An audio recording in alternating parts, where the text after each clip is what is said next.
Ekran qeydinizə getdiyi üçün başlaya bilərik suallar. Kvadratik funksiya, ümumiyyətlə x üstü n funksiyası 65 dənə sualın demişdik işlədik. Baxmışsınız, cavabları yoxladınız. Sualların içərisində 6-ya qədər yaza bilmədiyimiz, səhv çıxan, görə bilmədiyimiz suallar. İlk 6 sual içərisində. Buyurun.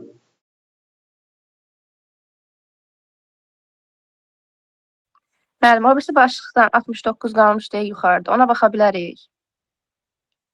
İşləməmişik onu. Bu sual Axırıncı iki suala baxdıq. Ona baxmadıq. Bu sual deyirsən? Bəli, bəli. Soruşmuşuz bunu. Bəli. Və niyə baxmadıq? Baxaq. 69-cu sual. Demək, bizə funksiyanı verib və 2 dənə xətti funksiya var. Diqqətlə baxsanız görərsiniz ki, xətti funksiyalar hansı bucaq altında kəsişirlər? Düz bucaq altında. Bu L1 xəttidir, bu L2 xəttidir. Burada L1 xətti L2 xəttinə nədir? Perpendikulyardır. Nə zaman perpendikulyar idi? Xətti funksiyalar o zaman perpendikulyar idi ki, orada bucaq əmsallarının hasili nəyə bərabər idi? -1-ə. Nə zaman paralel idi? K1, K2-yə bərabər olanda. Nə zaman perpendikulyar idi? K1 vuraq, K2 -1 olduqda. Xatırlısınız bu məqamı? Bəli. Bunlar kəsişir A nöqtəsində və A nöqtəsinin koordinatları 4, 4-dür. Digər düz xətt həm də keçir -2 nöqtəsində. Yəni, x -2 olanda L2 neçə olubdur burada? 0. Bax, L1 düz xəttinin keçdiyi 2 nöqtənin koordinatlarını bilirik. 1 keçir -2, 0 nöqtəsindən görürsən, x -2 olanda L2 0 olubdur. Və bir də keçir A nöqtəsindən, yəni 4-ün 4-ündən. Gördük mü bunu? İndi biz L2-nin tənliyinə gedib çıxmaq üçün əvvəlcə L1-in tənliyini təyin etməliyik. Çünki L1-in 2 nöqtəsini bilirik. Bu o deməkdir ki, biz düz xəttin tənliyinin, həm də buna xətti funksiya deyək, xətti funksiyanın keçdiyi 2 nöqtənin koordinatını bildiyimiz halda, hansı ki bu birinci nöqtənin koordinatlarıdır, bu ikinci nöqtənin koordinatlarıdır. O zaman düz xəttin tənliyini tərtib edə bilirik. 2 nöqtədən keçən düz xəttin tənliyi əgər qaydaya baxmışıqsa, kitab oxumuşuqsa, əksər nəzər kitablarda bu var. X minus x1 bölünsün x2 minus x1 bərabərdir. Y minus y1 bölünsün y2 minus y1. Bax, bu tənlik x1 və y1, x2 və y2. İki dənə nöqtəsinin, keçdiyi 2 nöqtənin bildiyimiz düz xəttin tənliyinin tapılması üçün qaydadır. X minus x1, x2 minus x1, y minus y1, y2 minus y1. İndi biz nöqtələr çoxluğunda -2-yə x1 deyək, 0-a x2 deyək. X2 nə idi? Y1 deyək. Aydındır? 4, 4-ə x2 deyək və nə deyək? Y2 deyək. İndi yerinə qoysaq tənlikdə olacaq x minus x1 olacaq plus 2. Düzdürmü? x2 minus x1 yəni 4 plus 2 yəni 4 çıxılsın. -2 cavab olacaq ki. Niyə də onu görürsən?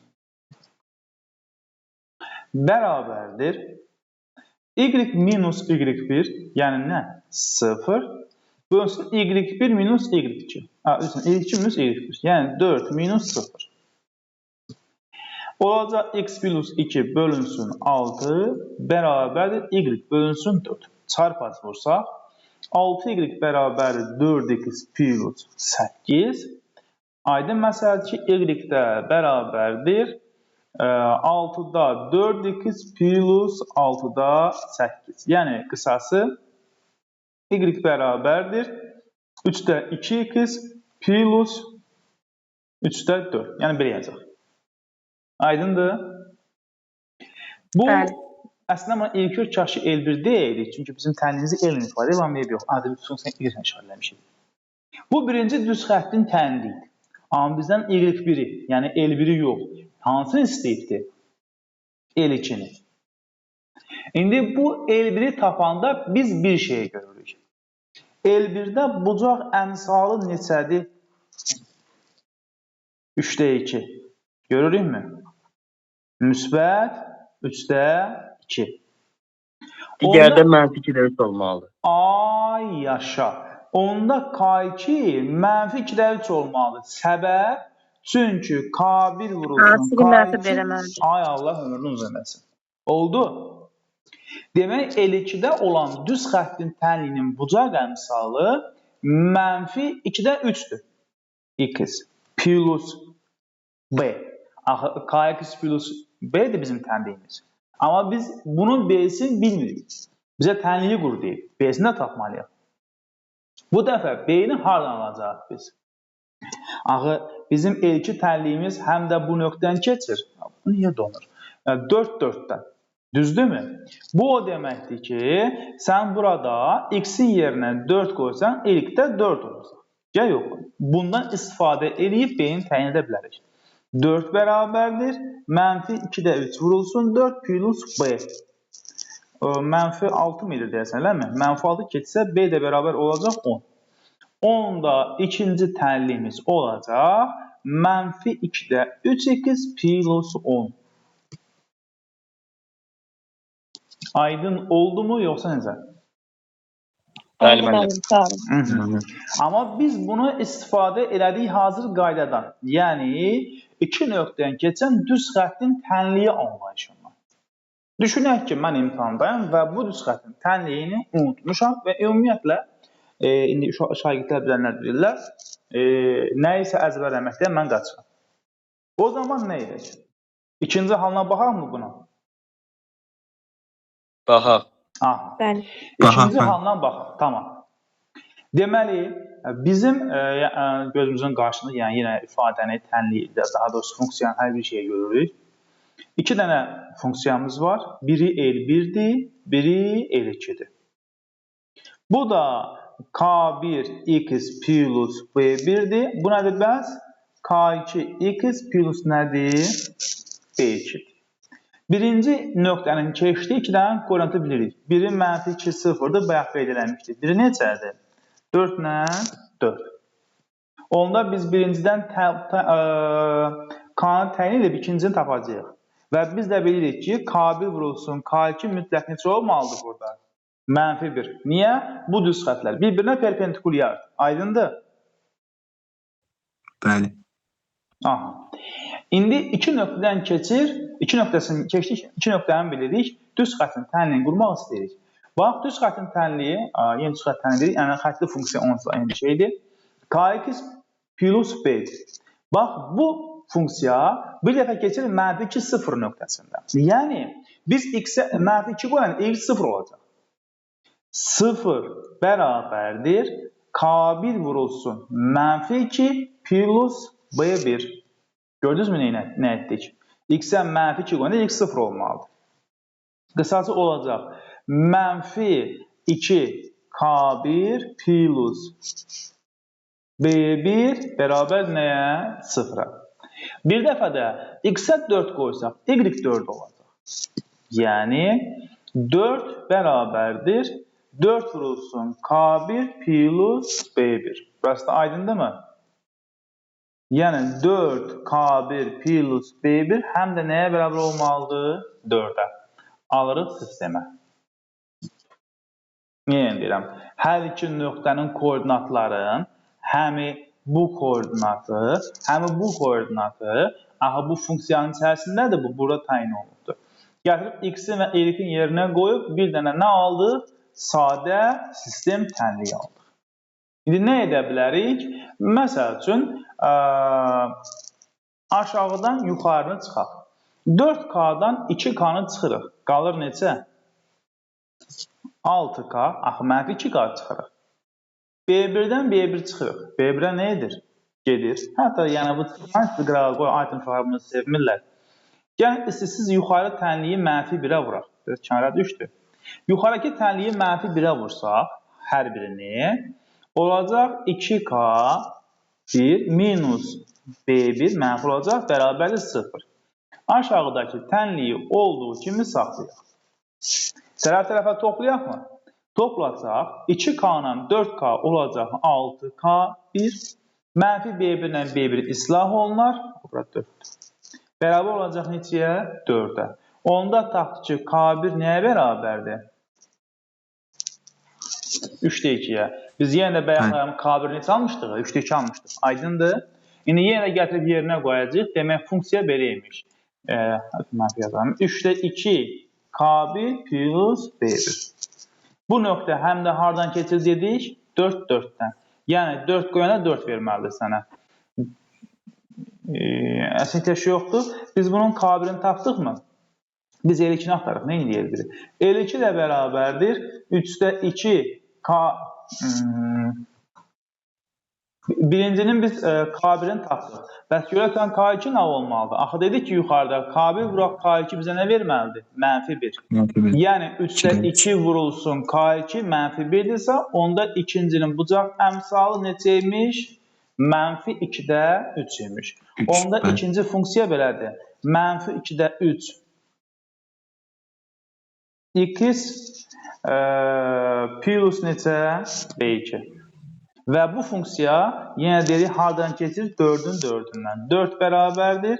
Mənfi 2-də 3 vurulsun 4 plus B2. Buradan tapdıq ki, B2-nin qiyməti neçəymiş? 10. Onda ikinci funksiyamız mənfi 2-də 3x plus 10 olacaq. İndi hansı yol sizə daha səmərəli gəlir? Əslində, ikinci yazdığımız yol daha yaxşı yoldur mənim üçün. Çünki biz düstur nəyə əzbərləmək istəmirik də. Birbaşa misal görə bilirik. İndi hansı daha effektivdirsə, onda istifadə edərsiniz. Aydın olmadı? Oldu müəllim. Oldu müəllim. Niyə baxmamışıq bunu mən bilmirəm. Keçdik yeni mövzumuzda suallar. Burada maraqlı suallarımız çoxdur bizim. İlk 6 sual içərisində hansı sualı işləyək? Buyurun.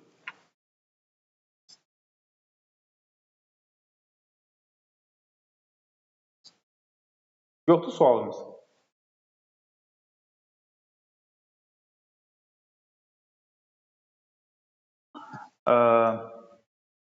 Hüseyin, sualın yoxdur kişi. Müəllim, bu 5-ə bir dənə baxaq da əziyyətdən. Baş üstə. Əziyyət nədir? Biz bu suala baxmağa gəlmişik. Burada əziyyət yoxdur ki. 5-ci sual. Deyir nöqtələrdən hansı bu funksiyanın qrafikinə aiddir? Funksiya bizə veribdir 2x kvadratı plus 12. Biz mütləq şəkildə, yəni bu sualın bütün variantlarını yoxlamalıyıq. Aydındır ki, verilən cütlərin birincisi x-ə aiddir, ikincisi y-ə aiddir. Deyir, funksiya 4, 12 nöqtəsindən keçib. Tutaq ki, A bəndini yoxlayaq. Yəni, sən x-ə 4 qoyanda kişi y neçə olmalıdır? 12 olmalıdır. 12. 12 bərabərdir. 2 vurulsun. 16 plus 12. Ödənləri vurulsun. Xeyr. Aha. Keçirik 7-ni yoxlayırıq. Belə B bəndini yoxlayırıq. Və yaxud da C bəndini yoxlayırıq. Yəni C bəndi mütləq uyğun gəlməyəcək. Başa düşdüm mən. Aydındır? Bəli. Aha, burada cavab nə idi ki? Burada E olmalıdır deyəsən. 8 dəfə 8-in 64. 64, 128, 12 də 140. Düzdür, E bəndi. Bəli. Oldu mu? Bəli. Aha. İlk 16 sual içərisində burada maraqlı suallarımız var. Ayşə, sənə göz gəzilir, yəni işlənsin düzdür, amma sual verə bilərsən. Buyur, neçəyə baxaq? Hansı suala baxaq? 11. 11.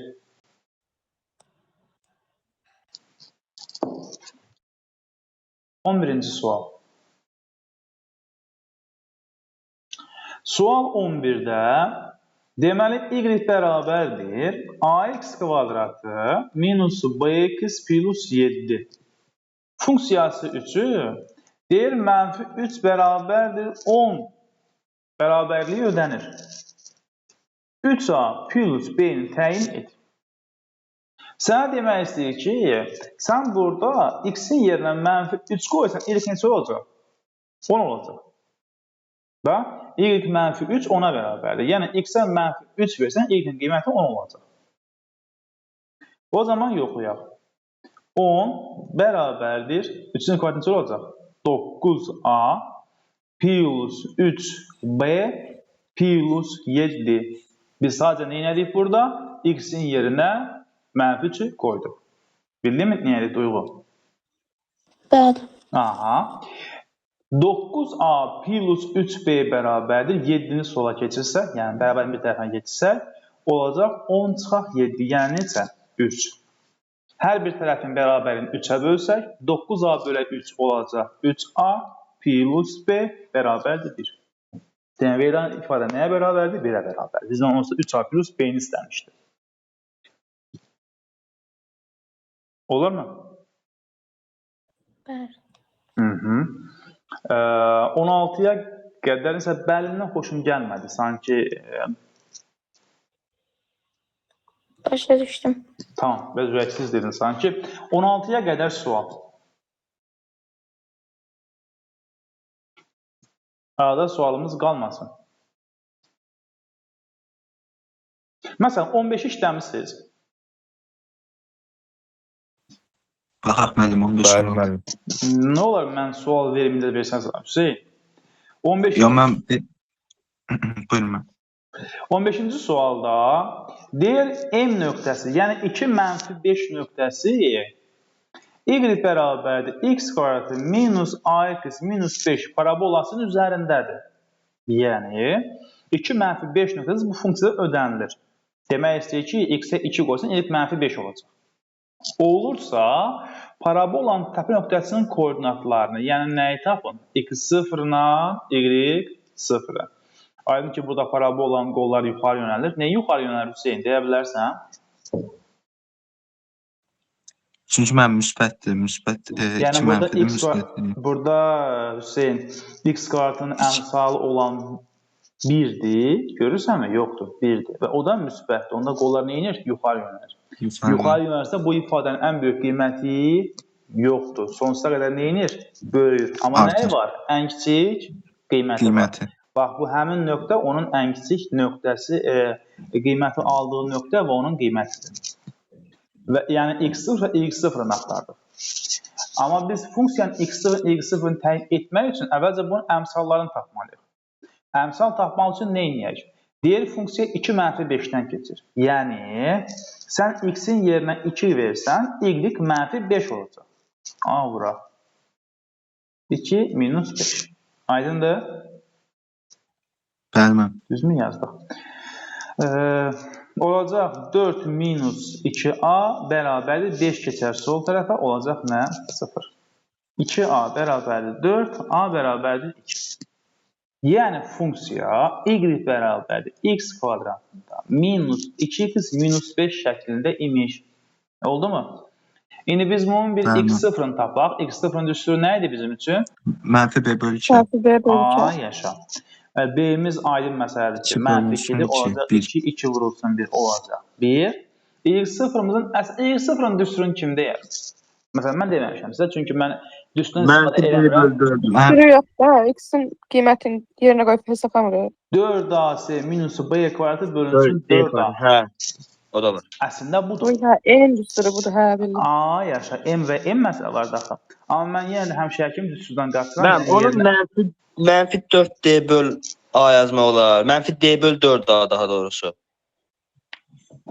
Kitabda elə verilibdir, yığılmış formada. Aydın məsələdir. B kvadrat minus 4AC saat diskriminant verir də. Bəli. Sadəcə orada B kvadrat minus 4AC minus B kvadratına görə D yox, mənfi D olur. Yəni, hər müəllif bir cür təqdim eləmək, yenilik eləmək istəyir. Amma bu sualların tək bir dənəsində bu düstur tətbiq olunur. Yəni bizim elə bir sualımız var. Səhv eləmirəmsə 31-ci sual olmalıdır, səhv eləmirəmsə. Amma yəni belə baxanda x0-ın yerinə qoymaq daha məntiqli və daha yaxşı gəlir. x0-ın yerinə x0 1-də alırıq axı. 1-i qoysaq, 1-in kvadratı minus 2 vurulsun 1, minus 5, cavab olacaq mənfi 6. Demək oldu, təpə nöqtəsinin koordinatları 1, mənfi 6. Bu o anlama gəlir ki, Mədinə, nə anlama gəlir? Bax, məsələn, mən bu kvadratik funksiyanı, yəni parabola əyrisində tapdım təpə nöqtənin koordinatlarını. Bax, bu parabolik əyridə, yəni kvadratik funksiyanın qrafik parabolik əyri verir bizə. Tapdıq, bax, bu nöqtənin koordinatlarını. 1 və mənfi 6. Yəni, biz nəyi tapdıq? 1 mənfi 6 bu funksiyanın nəyini göstərir? Keçin dərs danışmışdıq. Ən kiçik qiyməti. Mədinə deyirəm, Nuray cavab verir. Vay, hə, mədən Buradayım, qulaq asıram. Bilirəm ki, buradasın, Mədinə. Baxın. Yəni, ən böyük olduğuna görə ən Yox. kiçik. Yəni, bu funksiya sonsuza qədər böyüyür. Onda bunun ən kiçik qiyməti var. Biz tapırıq ki, bu funksiya x-ə 1 versən ən kiçik qiyməti alır və ən kiçik qiyməti neçədir? Mənfi 6. Yəni, parabolik funksiyanın araşdırılmasında ən vacib məqamlardan biri elə məhz bu məqamın öyrənilməsi məsələsidir. Növbəti sual, buyurun.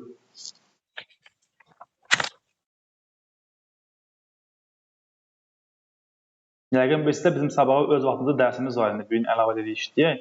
Sadəcə sizdən əvvəlki qrupa dərs demişdim, amma duruma görə dərs edə bilmədik. Onlara video qeyd göndərəcəm. Hə, neçəyə baxaq, buyurun. 31-ə baxa 26 bilərik. ilə 27-yə baxa bilərik. 27. 27-dən 27 əvvəla mən- burada çox sual var, yəni çox keçir üzərim. Məsəl üçün, Ülvi 27-dən əvvəl sual yoxdur. 26-27-dir mənim, xeyr, ondan əvvəl sual yoxdur məndə. Heç kəsin sualı yoxdur. 17. Yox, müəllim, məndə də. Duyğu bir sual dedi, amma tam eşidə bilmədim. Duyğu neçə? 17. 17. Burada biraz yaxşı düşmək. 17-ci sual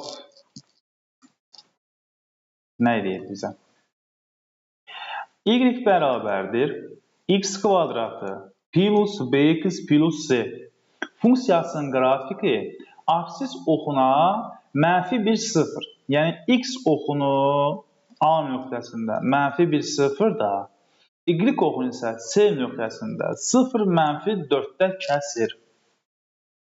Yer B-ni tapın. Bir də baxaq. Funksiyanın qrafiki həm x oxunu kəsir, həm də y oxunu kəsir.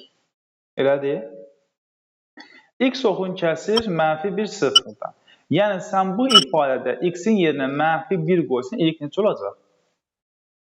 0. Yəni, 0 bərabərdir mənfi 1-in kvadratı, mənfi 1 vurulsun b plus c. Bildin mi nə etdik? Bəli. Eyni zamanda x-ə 0 versən, y mənfi 4 olacaq. Mənfi 4 bərabərdir 0-ın kvadratı, 0 vurulsun b plus c. Oldu mu? İndi burada ikinci tənlikdə alarsan ki, c nəyə bərabərdir? Mənfi 4-ə. Bax, 0 gedir, 0 gedir, c bərabər neçə? Mənfi 4. Oldu mu? Onda bizim funksiyamız y bərabərdir. Yerinə yazaq birbaşa. C neçə oldu? Mənfi 4. Onda birinci tənlikdə 0 bərabərdir. Mənfi 1-in kvadratı olacaq 1. Mənfi 1 vurulsun b olacaq mənfi b. C neçə oldu bizim üçün? Mənfi 4. Düzdürmü? Burada b-ni keçirək bərabərin sol tərəfinə. B bərabərdir 1 minus 4. Yəni neçə? Mənfi 3. Sizin də b-nin qiymətini istəmişdir. B olacaq mənfi 3. Bir də baxaq Duyğu. Xeyr, başa düşdüm. Tam aydındır. Bəli. Aha. 26-27 demişdiniz, amma ondan əvvələ sual buyurun.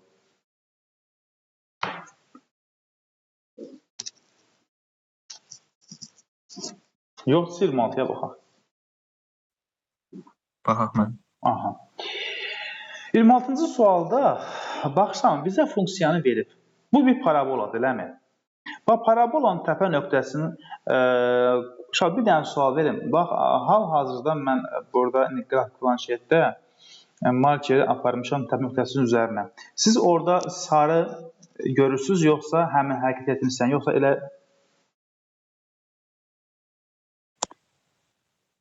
Nətəliyəm mənim? Nətər Məmməd? Mən sarı görmüş mən.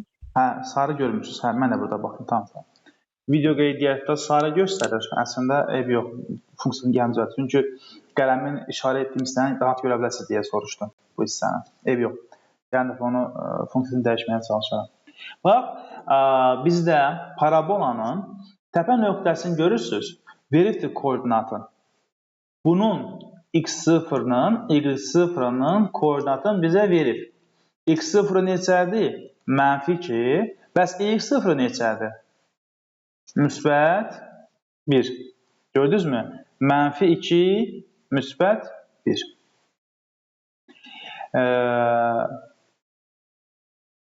Və eyni zamanda bu funksiya iki nöqtədən keçdiyini göstərir.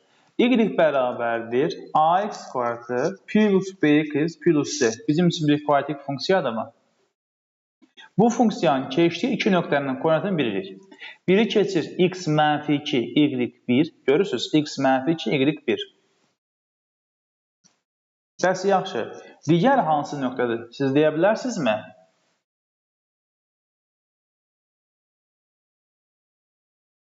Baxın, bu nöqtədən keçir. Koordinat başlanğıcından. Yəni, hardan? 0-ı A yaşa. Bu o deməkdir ki, bu funksiyaya -2 qoyanda 1 alacaq, 0 qoyanda 0 alacaq.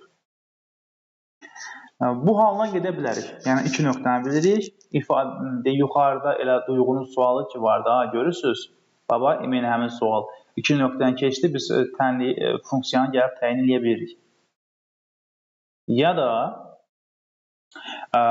rahat şəkildə işləmək istəyiriksə, cavablara baxacaq. 0 verdikdə 0 olsun. Hansı koordinat var? Bir dənə baxaq. B bənd ödürmü?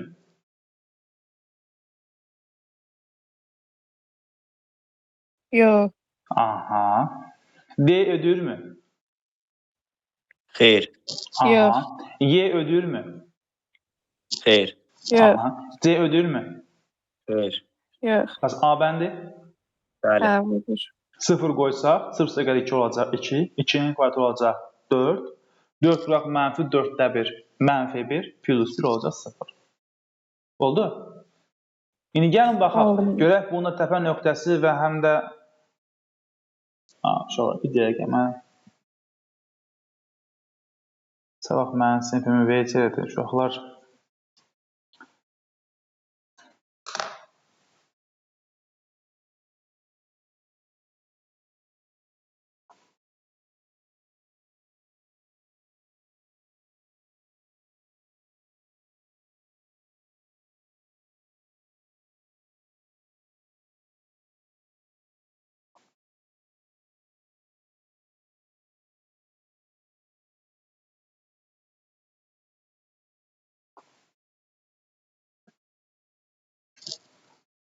Aha. Biz A bəndi olduğunu doğruladıq.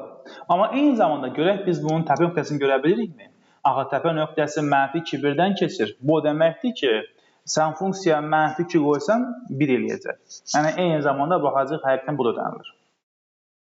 Aydındır? Bəli, bəli. Aha. Bəli, mənim. Eyni şəkildə məsələn sual 27-ni işləmək olar. Sual 27-yə baxırıqsa biz 27-də funksiyanın keçdiyi iki nöqtəni təyin edək. Biri 2, 1 nöqtəsini görürsünüz. X 2 olanda Y 1 olubdur. Digər nöqtə isə baxın. Y oxun kəsir 9-da. Y 9-da bunun X-i baxın neçədir? 0. A yaşa. 0, 9. 0,9 təyin etmək yenə deyirəm. Yəni biz asıl sual işləyiriksə, y bərabərdir ax kvadratı plus bx plus c-dən qiyməti yenə o cavab gedəcək. Amma praktik olaraq bu sual işləyiriksə biz 0 qoyana 9 versin. Hansı cavab ödənilir? Deyəsən burada Bu bəndidir. bu bənd eləmi? Bəli, bu Bəli. bənd. Bu bənd, bəli. Oldu? Bəli. Aha. Keçdik irəli doğru. Buyurun sual. 31. 31. 31. 31.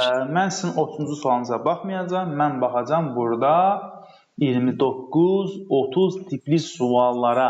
Yəni bu Mən suallar 29, 30, 31 məndə də var. yəni aha bilirəm nə deyirəm mən. Bu suallar rahat bir gedişlə baxaq. Adətən bunu görürsən ki, şagirdlər niyəsə əzbərləmiş olurlar. Nə edəcəyik biz burada? Demək 29-cu sualda y bərabərdir ax kvadratı plus bx plus c bizə bir funksiyanı verib. Və bu funksiyaya aid olan qrafiki verib. Görürsünüz? Deyir, hansı münasibət doğrudur? Yəni, biz burada A-nın, B-nin və C-nin nə etməliyik? İşarələrini təyin etməliyik. İlk gördüyümüz məqam. Burada A-nın işarəsi nədir? Müsbət. Niyə? Qollar yuxarı. Müsbət. A yaşa. Qollar Qollar yuxarı. yuxarı. Bu deyil. Əla. Funksiyanın qrafiki y-oxun kəsir sərbəst nöqtədə həmişə. Bu funksiyanın harada kəsir y-oxun? Yuxarıda, müsbətdə. Onda bunun C-si nədir? Müsbət. Müsbət.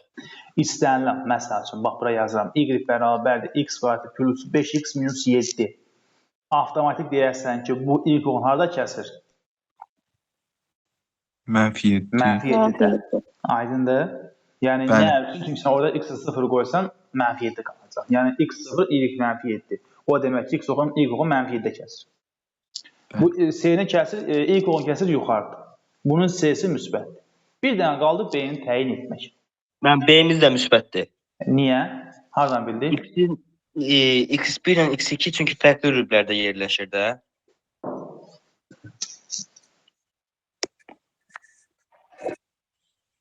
Burada ümumiyyətlə x1, x yoxdur axı. Ya Müəllim, mən onu söyləyirəm. X0 şeydir, müsbətdir. Diskriminant da mənfidir. B bərabərdir mənfi şeydir. 2, x0 şey var ey. O üstündən. X0 bərabərdir mənfi B bölü 2. Tamam, düzdür. Başqa fikir olan var? Nə edəcəyik? İlk baxanda funksiyanın A-sı ilə C-sini şifahi görə bilirik. B-sini görə bilmirik. Baxın, x0-ı təyin etmək üçün düsturumuz nə idi bizim? Mənfi B bölünsün 2A. Onda belə bir sual verirəm. Bu funksiyanın x0-ı mənfidir yoxsa müsbət? Bax, x0 budur. Təpə nöqtəsinin koordinatı. Deyir, düşüb bura. Yox, müsbət. Niyə ki? Nətər müsbət ola bilər ki? Solda yerləşir axı. Mənfi. Mənfidir müəllim. X0-ımız mənfidir. Yəni, sağda olsa müsbətdir, solda olsa mənfidir. X0-ımız mənfidir. Bəs yaxşı, geri qayıtsaq. Hə, B də müsbət olmalıdır. A-nın qiyməti burada nə idi? Müsbət idi, eləmi? Müsbət. Onda B də müsbət olmalıdır ki, müsbət qarşıdakı mənfi olsun mənfi, mənfi bölən müsbət sənə mənfini verə bilsin. Əgər B mənfi olsaydı, bu mənfi olacaq da müsbət bölən müsbət cavab mənfi 0-dan kiçik ola bilməzdi. Müsbət olmalıydı. Demək ki, burada B-nin də qiyməti nəymiş yerində? Müsbət imiş. İndi yerdə qalan təyin etmək sizin borcunuzdur. Oldu. Bəli. Məsəl üçün, 31-ə baxacağıq heç. Gəlin baxaq sual 30-a. 30-cu sualda yenə də eyni məqam. Y bərabərdir ax kvadratı plus bx plus c. Hər şeydən öncə. Burada A-nın qiyməti 0-dan böyükdür. Nə üçün? Müsbət. Qollar yuxarı yönəldir. Yuxarıdır. C də müsbətdir. Niyə? Y-oxun kəsir yuxarıda. Bəs bizim x0-mızın qiyməti burada nədir? Yəni, mənfi B bölünsün 2A-nın qiyməti nədir? 0-dan böyükdür. Nə üçün? Sağa düşür. Görürsən, x0-ın qiyməti bax budur. İndi burada A-nın qiyməti müsbətdirsə, onda B-nin qiyməti mənfi olmalıdır ki, mənfi olsun müsbət, bölünsün müsbət 0-dan böyük ola bilsin. Onda burada B nəymiş? Mənfiymiş. Mənfi. Aydın oldu bu sualı təyin etmək üçün. Bəli müəllim. Gediş. Bəli. Bax, biraz əvvəl dediyim sual bu idi. Xatırlayırsa dediyim 31-ci sual. 31-ci sual qəşəng sualdır, yaxşı sualdır. Yəni dediyim bayaq məqam nə idi? Burada o biz y0-dan istifadə edirik. Yəni mn deyir ya. Bizə funksiyanı verir. Ümumiyyətlə bu sualı işləyən varmı sərbəst şəkildə? Evet. Deyir bu olarsa f mənfi p bölünsün 2 plus kök altında p kvadratı bölünsün 4 minus q-nü tapın.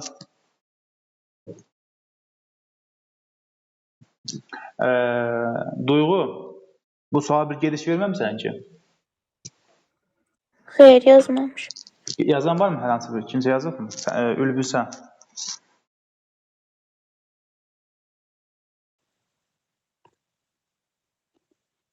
Ben Ülvi çıkıyorum. çıxdı. Ülbü getdi, niyə? Yəqin işləri sənsin. Qoy bir dənə Ülbü yazaq. Ülbü getdi, gördüm həmən mən.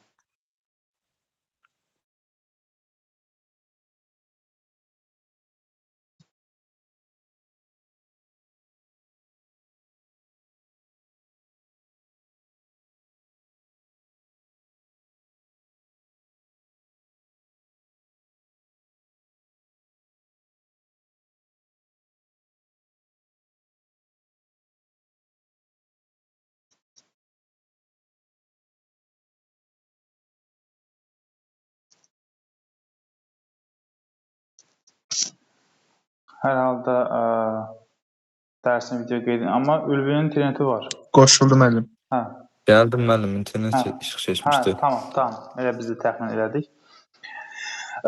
Ülbü, 31-ci suala baxırıq. Baxaq mı? Aha. Burada məqam nədir?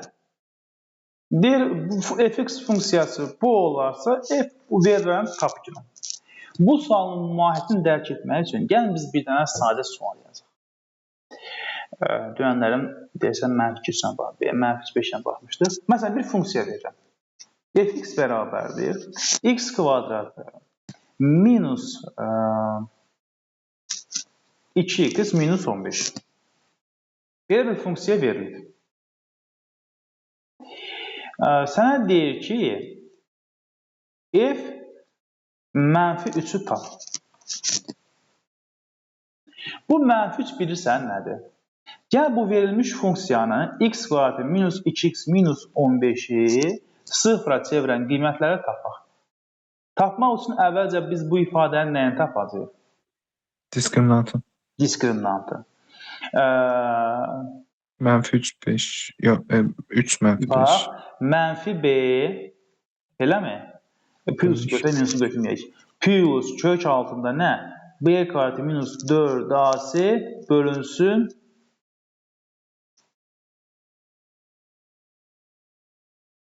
Nə yazacaq biz bura? 2a, elə bə deyildi. Kömək edin də mənə. Yadımdan çıxıb. Mənfi b plus minus d bölünsün 2a yazmırdıq biz. Sadəcə d-nin yerine nə yazdıq biz? Düsturun yazdık da. Elə deyil. Düz yazmadıq? Əldir. A yaşa. 2 vurulsun. Biz A-nın qiymətini bilirik. Neçədir? 1. B-ni bilirdik. Mənfi 2, əksi olacaq neçə? 2. Plus kök altında B-nin kvadratı yəni neçə? 4. Minus 4AC 4 vurulsun. 1 vurulsun neçə? Mənfi 15. Aydındır? Bərabərdir. Olar 2-də 2 plus kök altında neçə edər bu? 64 orada deyəsən, yoxsa necə? Bəli, 64-dür. Aha. Olacaq 2-də 2 plus 8 olacaq cavab neçə? 5. İndi biz burada mənfi 3 yox və dəyişək bunu F5 yazaq. Ümumiyyətlə bu ifadəni, bax bu tənliyi sıfıra çevirən qiymətlər neçə idi? Biri mənfi 3-dür, o birisi neçədir? 5. 5-dir. 5 bu tənliyi nəyə çevirir? Sıfıra. Sıfıra. İndi mən sənə təzən durub deyirəm ki, F5-i tap. Nəyə bərabər olacaq? Sıfıra. Mənim sənə verdiyim qiymət F5 elə bu ifadəni sıfıra çevirən qiymətdir də. Baxın, biz bu tənliyi bu düsturla həll edəndə onun nəyini tapırıq? Kökünü. Yəni nəyini? Sıfıra çevirən qiymətini. Tapdıq biri -3-dür, biri -5.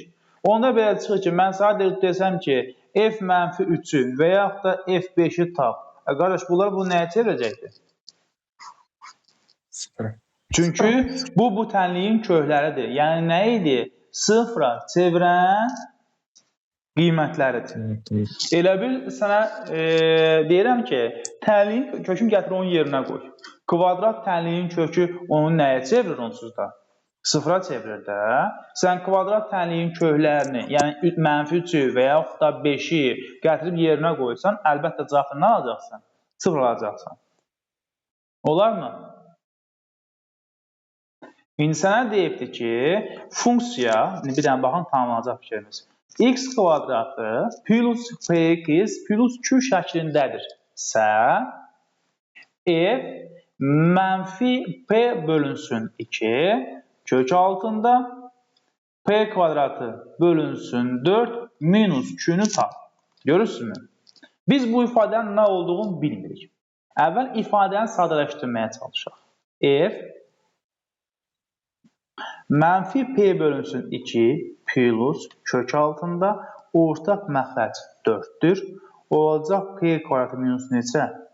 4q. Gördünüzmü? Bunun hər tərəfini 4-ə gətirdik kök altında. Bərabərdir. Yenə də olacaq f mənfi p bölünsün 2 plus kök altında. Artıq nə edək burada? Axı bilirik ki, biz bunu kök altında p kvadratı minus 4q bölünsün kök altında yaza bilərik. 4 yaza bilərik də. Elədimi? Olacaq yenə də f mənfi p bölünsün 2 plus 4 kökdən çıxar neçə olar? 2. Qaldı kök altında p kvadratı minus 4q. Bu da bərabərdir. Sadələşdirsək f kəsr məxrəcləri eyni olduğu üçün eyni məxrəcə yazırıq. 2-də mənfi p plus kök altında p kvadratı minus 4q. İndi diqqətlə baxsanız görərsiniz ki, bizim yazdığımız bax bu ifadə var ha. Bax bu tənliyin nəyidir elə? Köküdür. Çünki sən bu tənliyin kökünü tapmaq üçün bax burada yazıram. Kökünü tapmaq istəyirsən də x1 və 2 bərabər olacaq nəyə? Mənfi p plus minus kök altında b kvadrat 4 alsa yazırdıq ha biz. Eləmi? Bunun b'si p'dir, s'si də q'dir də. Olacaq p kvadratı minus 4 vurulsun a'mız 1'dir, s'miz də q'dir. 4 vurulsun q bölünsün 2a, onun üstə a'dır 1'dir. Deməli, ifadənin verdiyi qiymət ifadənin köküdür. Təbii ki, ifadənin kökü, kvadrat üçədliyin kökü həmin ifadəni nəyə çevirir? Sıfıra. Onda bizim cavabımız olacaq 0. Bilmirəm, mahiyyətini anlada bildinmi, yoxsa yox? Bəli, mən başa düşdüm. Dəqiq? 100%. Səs gəlmədi Mədinədən, səs gəlmədi Duyğudan. Bildim, mən narahat olmayım. Narahat deyiləm. Yox, Mədinə, qətiyyən narahat deyiləm. Mədinə, sualımız olsun 35'ə qədər. Buyurun. 33. 33.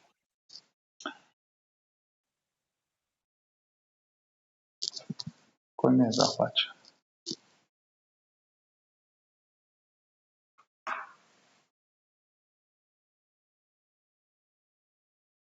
Bir dakika, başlayayım.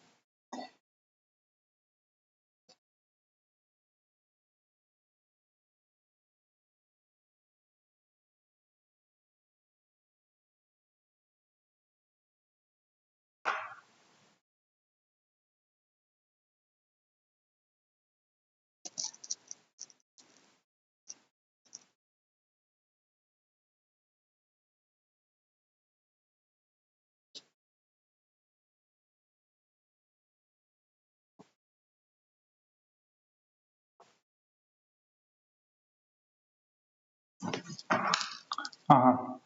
33. 30-cu sualda bizə funksiyanı təqdim edir. Ax kvadratı plus bx plus c. Funksiyası üçün deyir f0 1-ə bərabərdir. f1 0-a bərabərdir. F -1 isə 3-ə bərabərdir. S a kvadratı plus b kvadratı plus c kvadratını təyin et. Duyğu, sənin sualın deyəsən bu. Bax, funksiya 0 qoyanda 1 verib, 1 qoyanda 0 verib, -1 deyəndə isə x-ə 3 olur. Gəl yoxlayaq. Əvvəlcə x-in yerinə 0 deyəcək. Olacaq a vuraq 0-ın kvadratı plus b vurulsun 0 plus c bərabərdir 1-ə. Buradan təyin edəcəksən ki, duyğu c nəyə bərabər imiş? 1-ə. Aydındır? Onda funksiya ax kvadratı plus bx plus 1 şəklindədir. Davam edirik. Növbəti dəfə deyək ki, x-ə 1 versən 0 olacaq. Bu dəfə x-ə 1 verək. 1-in kvadratı necə olacaq? 1. Vuracağıq a-ya. Yazaq elə. 1-in kvadratı vurulsun a plus 1 vurulsun b plus 1 bərabərdir 0. Yəni a plus b gəl bir keçək sağ tərəfə. Nəyə bərabər olsun? -1-ə. Digər tərəfdən deyir ki, x-ə -1 qoysan 3 olacaq. Bunu da yoxlayaq. Bax, burada gətirib x-ə -1-i verək. Olacaq a vurulsun -1-in kvadratı plus b vurulsun -1 plus 1 bərabərdir 3-ə. Burada demək olacaq a minus b olsun plus 1 bərabərdir 3. Bir də sağa keçirsək olacaq a minus b bərabərdir 2. Gördünmü? Aldıq bir dənə sistem. İndi tərəf tərəfə toplasaq 2a bərabər olacaq 1-ə, a bərabər olacaq neçə? 2-də 1. Eləmi? a 2-də 1 isə o zaman bəs b neçədir? -2-də 3-dür. Elədimi? Bizdən də istəyibdir ki, a kvadratı, b kvadratı plus c kvadratını təyin edin. a -2-də 1-dir, -2-də 1-in kvadratı, b -2-də 3-dür kvadratı, a-dası 2-də 1-dir. c isə neçədir? 1-dir, plus 1-in kvadratı. 4-də 1, 4-də 9, plus 1. Aydındır? Bəli. Olacaq neçə bizim üçün? 3,5 edir deyəsən, eləmi? Bəli. 3,5, 3,3 yazırıq. Aha. Buyurun. 41-ə qədər sualınızı verin.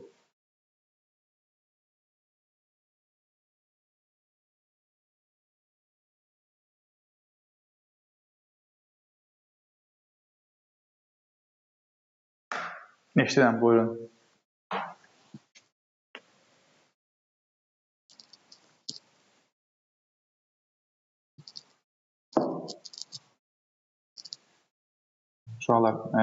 Sualımız yoxsa keçək irəli.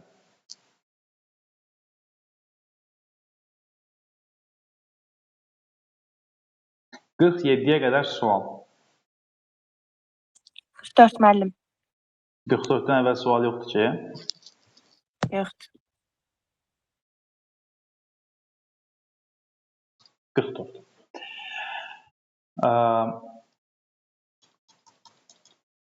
Fx bərabərdir ax kvadratı plus bx plus 1. Funksiyası üçün f1 8-dən böyükdür. F -1 -2-dən böyükdür. Olarsa a üçün hansı münasibət doğrudur? Bax, x-ə 1 verəndə ifadə 8-dən böyükdür. -1 versən, -2-dən böyüksə, a üçün hansı münasibət doğrudur? Gəl yoxlayaq. X-ə 1 versək, olacaq a, yəni 1-in kvadratı 1 vuracaq a-ya, plus b plus 1 böyükdür 8-dən. Elədir? X-ə mənfi 1 versək, mənfi 2-dən böyükdür. Mənfi 1 versək olacaq A minus B plus 1 böyükdür neçə? Mənfi 2-dən. Oldu mu? Bərabərsiz tərəfləri toplaya bilərik biz. Toplayaq mı tərəflərə? Olacaq 2A plus 2 böyükdür 6-dan. A 2A böyükdür 4-dən, A böyükdür 2-dən. Bu qədər sadə. Aydındır? Bəli, müəllim. Məsələn, baxırsınız 46-47 haqqında biz bayaq... Mən baxam. Hansına? 46 evdən baxam. Amma biz bayaq bunu izah eləmişdik də Hüseyin, düzdür? Bilməm, bir dənə orada baxam. Demirəm baxmayaq, yəni deyirəm onun fikrinə davam etdik. Bilməm, mən bayaq baxdım. Aha, siz nə qədər sual versəz, təkrar olsa biz ona baxacağıq. 46-cı suala baxırıq. 46-cı sualda parabolanı bu şəkildə verir. Düzdür kişi. Y bərabərdir ax kvadratı plus bx plus c.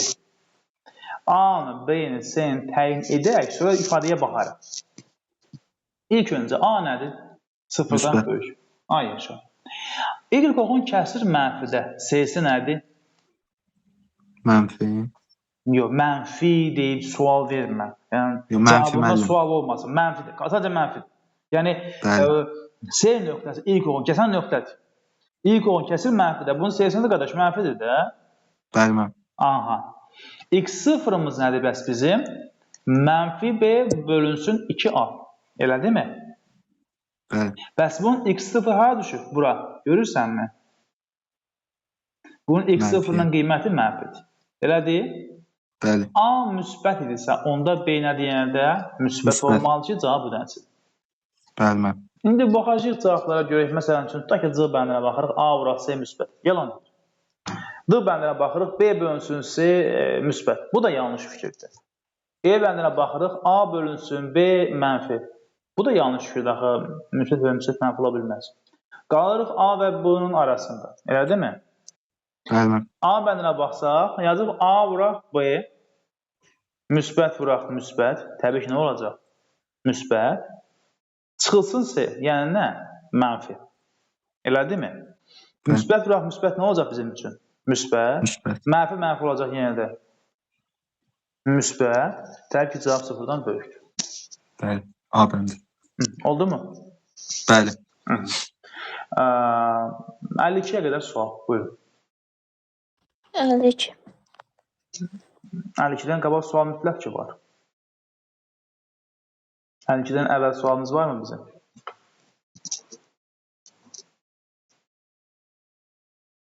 Yoxdursa, o zaman 52'ye baxaq.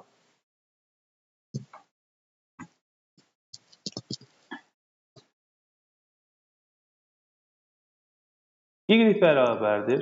Mənfi x kvadratı b minus 4x minus 9. Funksiyası yalnız mənfi qiymət alır. Nə zaman? Bilirsiniz, bax, duyğu. Bir daha qaydaq əvvələ gözdən keçirək. Y bərabərdir ax kvadratı plus bx plus c funksiyasını demişdik, iki halını araşdırırıq. 1. A sıfırdan böyük, onda qollar neynirdi? Yuxarı yönəlirdi. İkinci hal hansıydı? A sıfırdan kiçik. Onda nə olurdu? Qollar aşağı yönəlirdi. Aha. İndi verilmiş ifadədə A mənfi 1'dir. Görürsənmi? Baba mənfi 1'dir. X kvadratın əmsi alır. Yəni sıfırdan kiçikdir. Onda parabolanın qolları neynir? Aşağı yönəlmiş olur. Düzdürmü? Və 3 hal baş verirdi burada. Birinci hal hansıydı? A bəndi. Diskriminant sıfırdan böyük. Həcə düşürmü? Diskriminant sıfırdan böyük olarkən nə baş verirdi? Burada 2 dənə həll olurdu. Biri olurdu x1, biri olurdu nə? x2. x1, x-dən keçməsi üçün bu beləsinə fırlanırdı. Düzdür parabola. Yəni parabola həm yuxarıda müsbət qiymətlər alırdı, duyğu, həm aşağıda mənfi qiymətlər alırdı. İkinci halda diskriminant sıfıra bərabər. Onda neçə həll olurdu bunun? Bir həlli. bir həlli olurdusa, onda parabola x oxuna bir dəfə beləcə toxunurdu. Yəni, heç vaxt müsbət almırdı.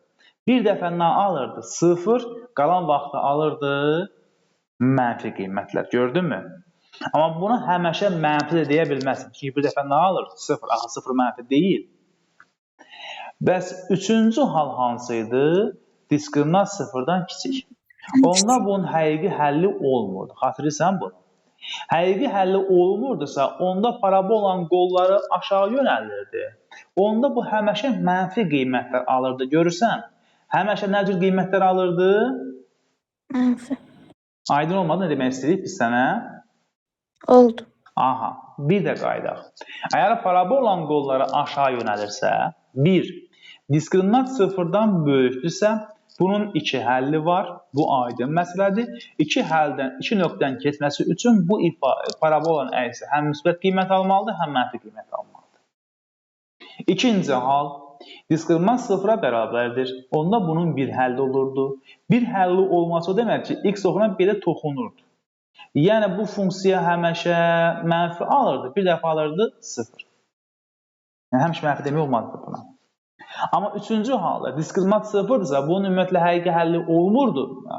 0-dan kiçikdirsə. Heç bu x oxuna yaxın getmirdi. Elə həməşə aşağıda mənfi qiymətlər alırdı. Mahiyyəti aydın oldu, yoxsa yox? Oldu. İndi gəl qaydaq sənin sualına.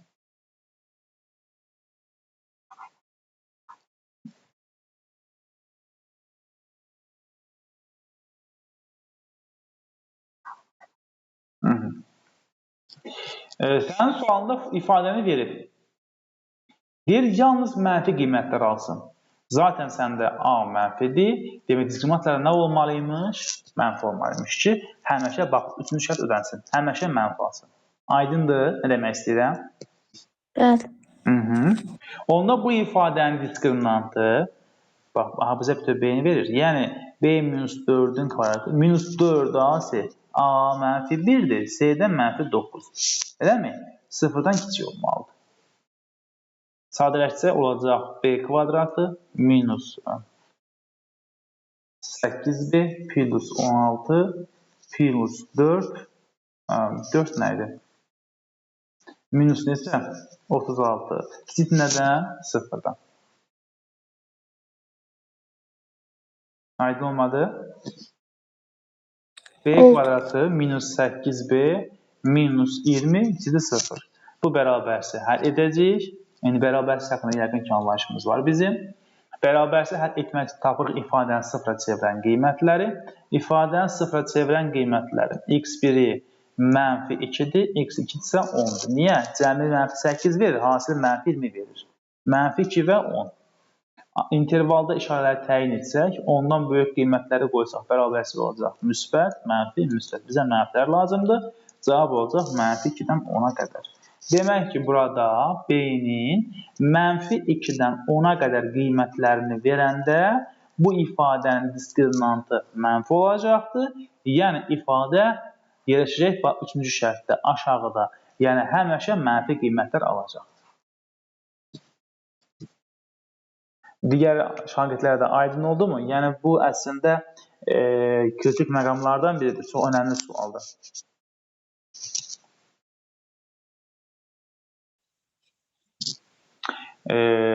Baxırıq, sual 60-a qədər. Buyurun.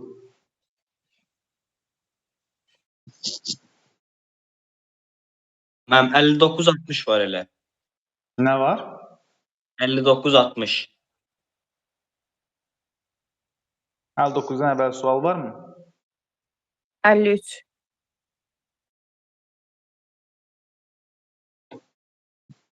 Üçüncü sual.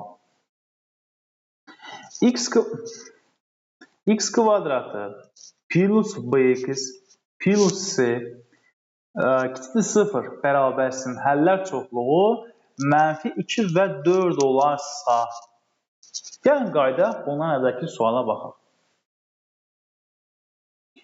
Baxın, biz bu bərabərsliyi yazdıq.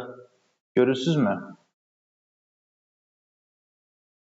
Bu bərabərsin həllər çoxluğu hansı aralığı oldu? Mənfi 2 və 10. Biz bərabərsin həllər çoxluğunu hardan aldıq? İfadəni sıfıra çevirən qiymətlərdən. Kvadratik bərabərsin həllər çoxluğunu, səhhət nöqtələrinin, intervallarını təyin etmək üçün tapırıq nəyi? İfadəni sıfıra çevirən qiymətləri. Və o -2 və 10-dur. Sonra əl doxunda -2 və 10-u qeyd elədik və intervalı işarəni təyin etdik. İndi bu suala qayıdıb baxsaq, bu suala deyir ki, bu ifadənin, daha doğrusu bu bərabərsizliyin həllər çoxluğu -2, 4 aralığında yerləşir. Onda belə çıxır ki, bu bərabərsizliyi sıfıra çevirən qiymətlər biri -2-dir, o birisi 4-dür. Fikrim aydındır. Bəli, müəllim. Viet teoreminə görə köklərin cəmi 2, köklərin hasili -8. Aydın məsələ ki, köklərin cəmi y bərabərdir. İkinci əmsalın əksinə bərabərdir. X kvadratı minus 2x olacaq. Yəni burada B-nin qiyməti -2. C-nin qiyməti nəyə bərabərdir? Hasilə, yəni -8-ə. Minus 8. Biz beləliklə burada verdiyi funksiyanı təyin etdik. Bildin mi Nuray?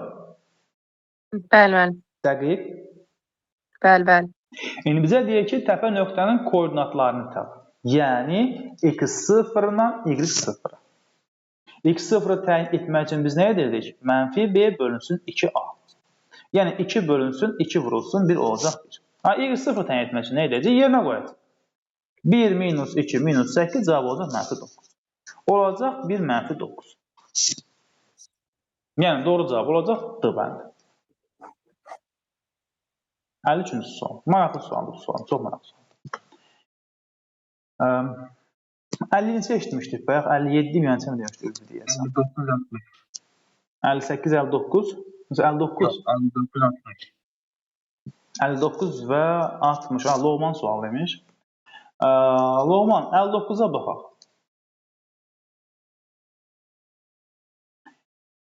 Adətən Lohman samballı suallar verir.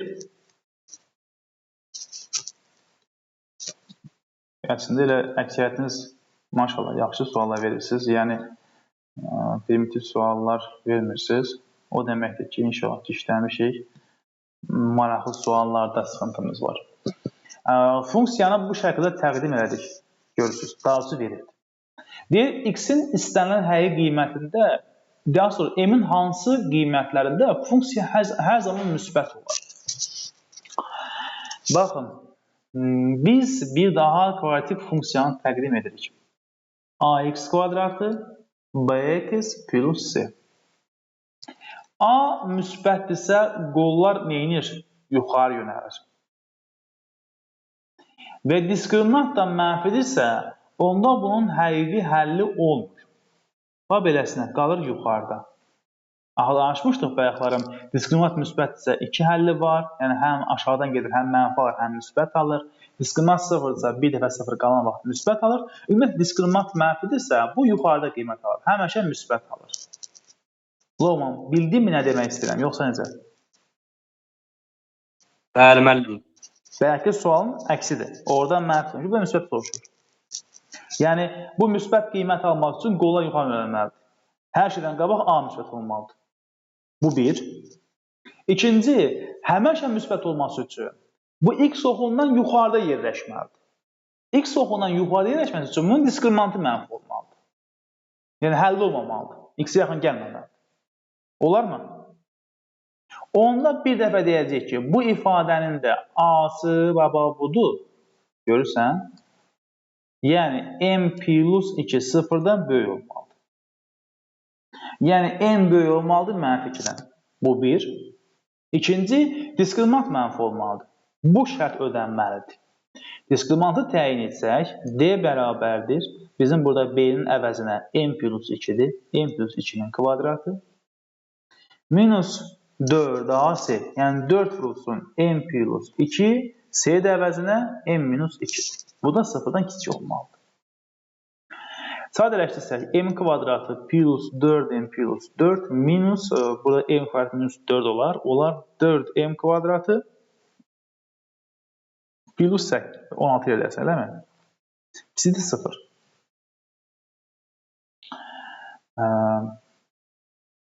Mənfi 3m kvadratı plus 4m plus 20 ikisi 0. Və deyir, m-in hansı müsbət qiymətlərində? M-in həllər çoxluğunu təyin etməliyik. Hər tərəfi mənfiyə vursaq, 3m kvadratı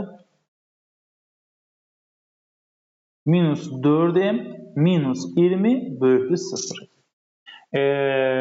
Bunun diskriminantı nəyə bərabərdir özündə? 16 plus neçədir? 240 eləmir. 256. M1 və M2 köklərimiz də olacaq. Mənfi B, yəni 4 plus minus 256-dan kök çıxar. 16 bölünsün 2A, yəni 6. Bir dəfə M1-in qiyməti olacaq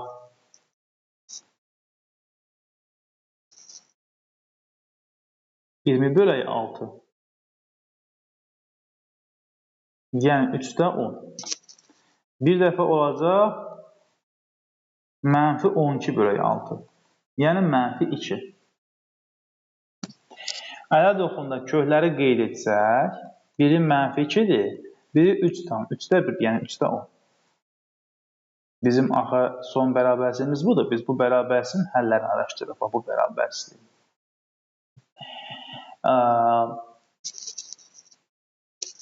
3,1-dən böyük qiymətə sonra 10 qoysaq, cavab olacaq müsbət, mənfi, müsbət. Bizə lazımdır müsbətlər. Demək, bu bərabərsizliyimizin həllini əgər oxunda qeyd eləsək, olacaq mənfi 2-dən mənfi sonsuzluğa qədər,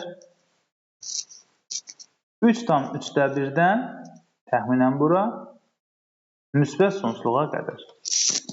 Amma biz şərt qoyduq ki, m-in qiyməti mənfi 2-dən nə olmalıdır? Böyük olmalıdır. Çünki bu bərabərsizdə 2 hal ödənməlidir. Qarət tənlik alınmaz onda. Haycan? Onda tənlik alınmaz. Yəni, yox, belə şərt qoymuşduq ki, yəni, həm A-sı mənfi olmalıdır, həm diskriminantı mənfi olmalıdır. Görürsən, A-nın mənfi olması üçün m plus 2 sıfırdan hə, müsbət. M plus 2 sıfırdan böyük olmalıdır. Yəni, m böyük olmalıdır, mənfidən daha doğrusu. A müsbət olmalıydı. Diskriminant isə mənfi olmalıydı.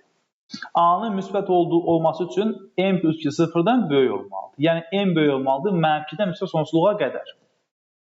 Həm də diskriminantı mənfi olmalıdır. Baba, bu bərabərsizlik. Bu bərabərsizlik sadələşdirib, həll edib, bu bərabərsizliyi alıb, cavabı aldıq, bax bu hissə. Amma elə cavab almalıyıq ki, həm yuxarı və həm də aşağı ödəməlidir. Demək, m də həm üçün nə olmalıdır? Mənfi 2-dən böyük. Yəni, mənfi 2-dən müsbət sonsuzluğa qədər. İndi biz m-in elə qiymətini götürməliyik ki, həm o şərti, həm bu şərti edəsin. Yəni, bunların kəsişməsi. Kəsişmə hardan başlayır? Baxırsınız, buradan. 3,1-dən başlayır hara qədər? Müsbət sonsuzluğa qədər. M-in bu qiymətlərində. Doğru cavab nə olacaq burada? C bəndi. M böyük 3,1-dən. Bəli. Aydındır? Başa düşdüm. Çox maraqlı sualdır. Buyurun, 65-ə qədər sual. 61-ə baxa bilərik. Mən niyə baxmıyorum ki? 61. Y bərabərdir x kvadratı plus px plus 2. Funksiyasının qrafiki x oxunu apsisi olan nöqtədə kəsirsə. Demək, funksiyanın qrafiki x oxunu kəsir və x oxunu kəsir hansı nöqtədə? Kök altında 3 minus 1-in kvadratında.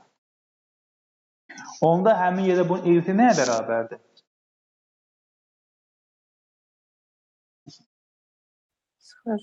Sıfıra. Axı, funksiyanın qrafiki x oxunu kəsirsə, Onda həmin yerdə bunun y nəyə bərabərdir? 0-a. Ümumiyyətlə, məsələn, bu parabolda x oğun burada kəsib də, məsələn, 2 yerdə kəsibdir və ya 1 kəsib fərqi yoxdur.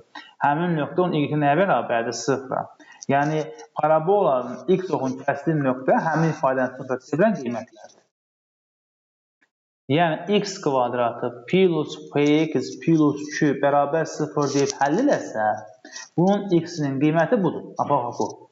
Yəni, kök altında 3 minus 1-in nəyi kvadratı? Gəlin, bu ifadəni sadələşək ki, bizə nə verir? Əgər sadələşdirsək, olacaq 3 minus 2 kök altında 3 plus 1. Yəni, 4 minus 2 kök altında 3. O demək ki, sən x-in yerinə 4 minus 2 kök altında 3 qoysan, onda bu y nəyə bərabər olacaqdır?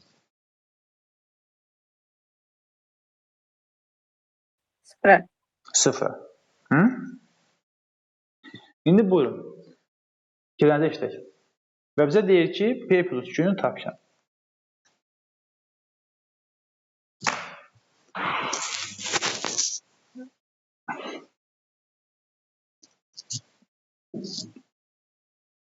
Həllini getməyə çalışın, görək.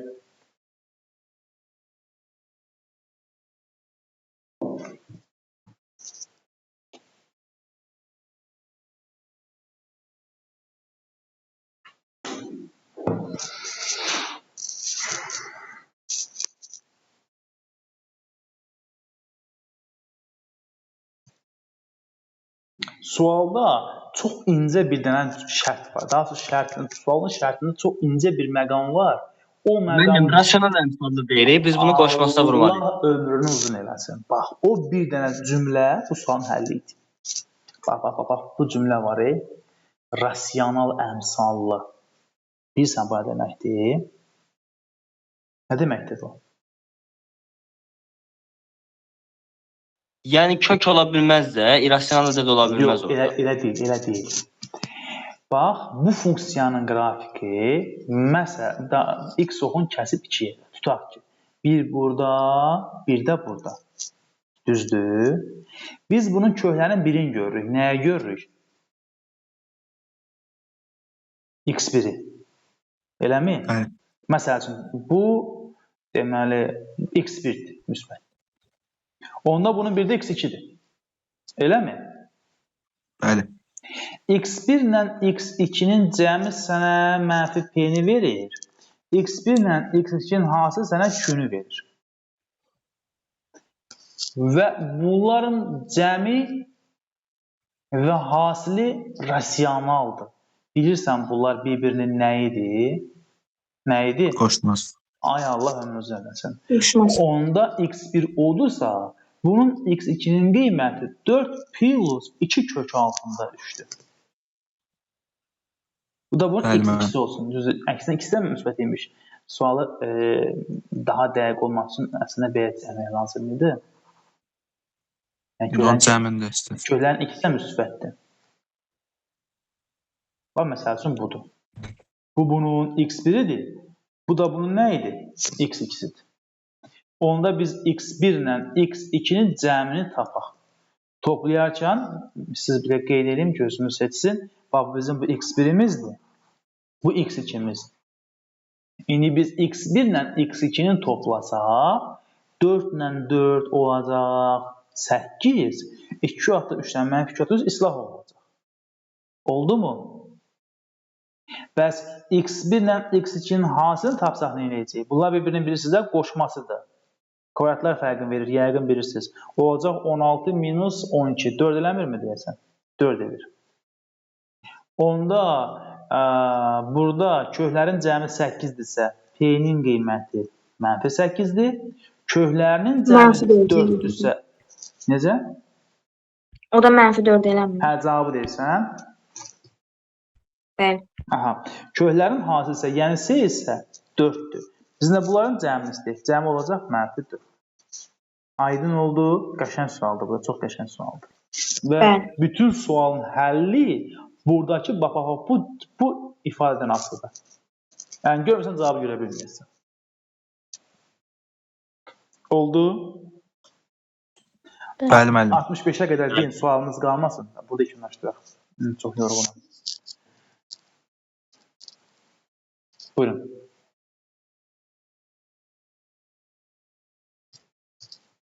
(65-ə qədər bizim sualımız yəqin ki var. Bu 2, 3, 64, 65 hansı birinə baxaq?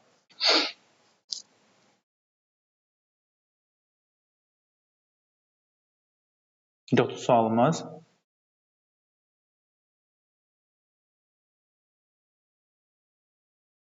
Əgər sualımız yoxdursa, sağollaşaq. Eləmi? Mən bir də qeyd dayandırım.